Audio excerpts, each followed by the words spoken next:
Hello, friends. The eternal theme of love and hate, power and wealth, good and evil, betrayal and devotion. We can meet all this today, but also, all this was a long time before us. In this video, I want to tell you the story of Cleopatra, the last queen of ancient Egypt. She was a woman whose name is surrounded by legends. So, Cleopatra was born in 68 BC in Alexandria. She is one of the 3 daughters of King Ptolemy XII Auletes, from a concubine, since this king had only one legitimate daughter, Berenice IV, Queen of Egypt. Cleopatra was not actually Egyptian. Egypt was once conquered by the Persians, and when Alexander the Great conquered Persia, Egypt became part of his huge state. After the death of the great conqueror, his generals divided the disintegrated empire among themselves. Egypt went to Ptolemy I Lagus. He was considered the son of the nobleman Lagus, who came from the Horde region, which was part of Macedonia. Ptolemy I had been friends with Alexander the Great since his youth and was one of his closest friends. According to legend, he was Alexander's half-brother. Ptolemy had a gentle, peace-loving character.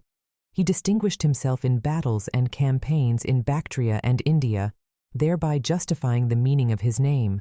Ptolemy in Greek means warrior. The will of Ptolemy XII, who died in March 51 BC, transferred the throne to Cleopatra and her younger brother Ptolemy XIII, who was then about 9 years old, with whom she was united in a formal marriage, since, according to Ptolemaic custom, a brother had to marry a sister. All the girls in the Ptolemaic family were named Cleopatra, and the boys, Ptolemy. Cleopatra was older than her brother husband and became the wife regent. She ascended the throne at the age of 18 by agreement with Rome under the official title of Thea Philopater, that is, goddess. Cleopatra at first ruled alone, having removed her young brother, but then he took revenge, relying on the eunuch Pothinus, the general Achilles, and his tutor Theodotus. The first 3 years of her reign were difficult due to 2 years of crop failure, and the constant struggle for power forced Cleopatra to leave the palace and Alexandria. In the summer of 48 BC, Cleopatra, who had fled to Syria and recruited an army there, set up camp at the head of this army on the Egyptian border, not far from the fortress of Pelusium. Her brother also camped there with an army, blocking her path into the country. The turning point was the flight of the Roman senator Pompey to Egypt and his murder by Ptolemy's supporters. At this point, Rome intervenes in the struggle. When Caesar arrived, Cleopatra and her troops were not far from Alexandria. She ordered one of her confidants to hide her in a bed sack, tie it with belts, and secretly carry it into the royal palace at night. Caesar was amazed by her resourcefulness and determination. Cleopatra was not a beauty, but she was charming and intelligent and knew how to charm any man. The young queen had a beautiful, melodious voice, knew several languages, and was witty. Throwing herself at the feet of the Roman dictator, Cleopatra began to bitterly complain about her oppressors, demanding the execution of Pothinus. Caesar was 52 years old at that time and was captivated by the young queen, especially since the return to the will of Ptolemy. The 12th corresponded to his own political interests. When Caesar announced this to the 13-year-old king the next morning, he ran out of the palace in a rage and, tearing off his diadem, began to shout to the assembled people that he had been betrayed. The crowd was indignant, but Caesar at that moment managed to calm it down by reading the king's will. Caesar insisted that Ptolemy XIII reign together with his sister Cleopatra, as their father had bequeathed. During a reconciliation feast, Caesar's barber overheard a conversation about the eunuch Pothinus and the commander of the palace guard, Aquila, plotting against the Romans.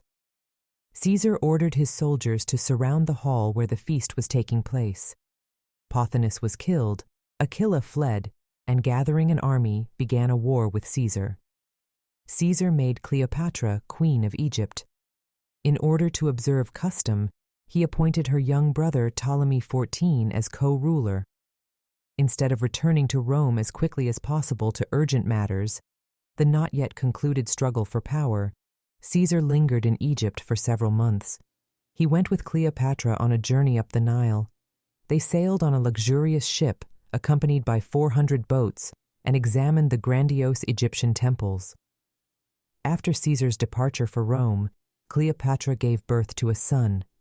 Caesar recognized him and allowed him to name him Caesarion. When Caesar was 1 year old, Cleopatra came to Rome with him. Caesar settled her in his gardens beyond the Tiber. Cleopatra was officially declared a friend and ally of the Roman people. In Rome, there were persistent rumors that Caesar was going to divorce his wife Calpurnia. He himself announced the preparation of a military campaign against Parthia. Caesar wanted to do what Alexander the Great failed to do, conquer the entire world from India to the Atlantic Ocean. Caesar's enemies claimed that Caesar had decided to make Alexandria the capital of the new great power, where he would rule as king together with Queen Cleopatra. These rumors greatly accelerated the actions of the conspirators who wanted to kill Caesar. And so one day, Caesar came to another meeting in the Senate and was betrayed and killed by the conspirators.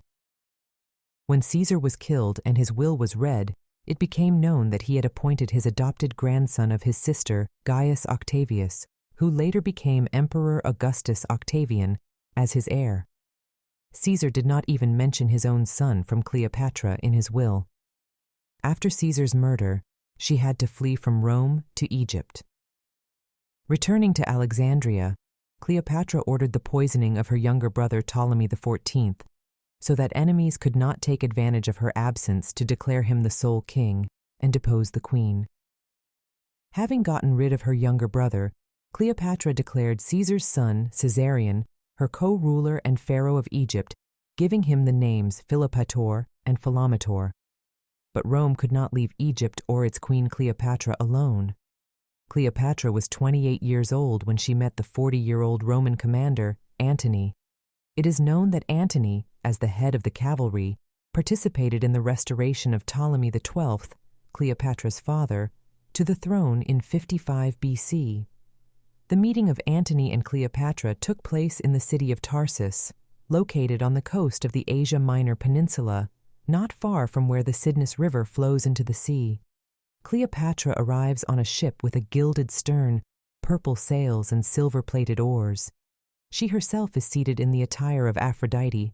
On either side of her are boys in the form of erotes with fans, and the ship is steered by maids in the attire of nymphs. Then she invites Antony to her place for a sumptuous feast. Enchanted by the beauty, intelligence, and charm of the queen, Antony fell madly in love with Cleopatra and was ready to carry out any of her orders and requests. First of all, she asked to kill her own sister Arsinoe.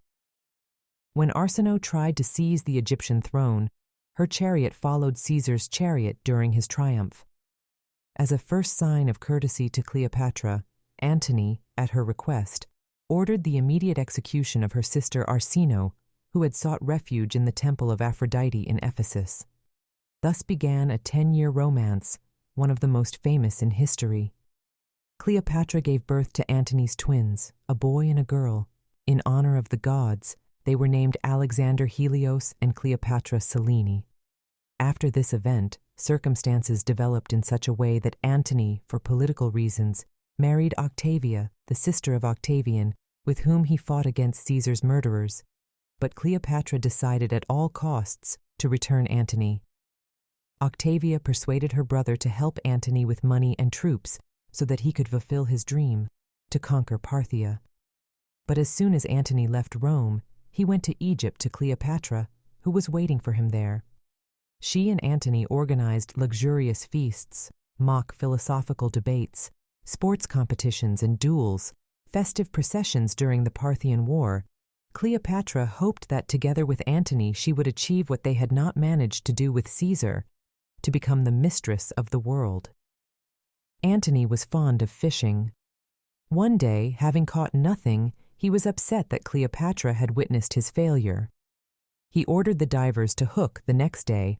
While fishing, the divers hooked large fish to his fishing rod, which Antony then proudly pulled out for everyone to see. However, Cleopatra, noticing the trick, became seriously angry. She arranged for the divers to hook salted fish to his fishing rod, which she personally bought at the market. When Antony, confident of his luck, pulled out a salted fish, everyone burst into laughter. Cleopatra, laughing, said, "Oh, Antony, leave fishing to the sea kings. Your prey is cities, kingdoms, and continents." But soon the political situation changed. Octavian, Octavia's brother, sought absolute power in Rome and saw Antony and Cleopatra as a threat. He began a campaign against Antony, accusing him of betraying Rome for the Egyptian queen. In the 31st year BC, the decisive battle took place at Actium. Octavian defeated the fleet of Antony and Cleopatra. Antony, realizing that all was lost, returned to Egypt, where he tried to organize a defense, but to no avail. Octavian's troops approached Alexandria. Antony, having received false news of Cleopatra's death, pierced himself with a sword, but his death was slow. When he was told that Cleopatra was alive, he ordered him to be brought to her. Dying, he managed to utter a few words of love and farewell. Cleopatra tried to negotiate with Octavian, but realized that a humiliating triumph in Rome awaited her.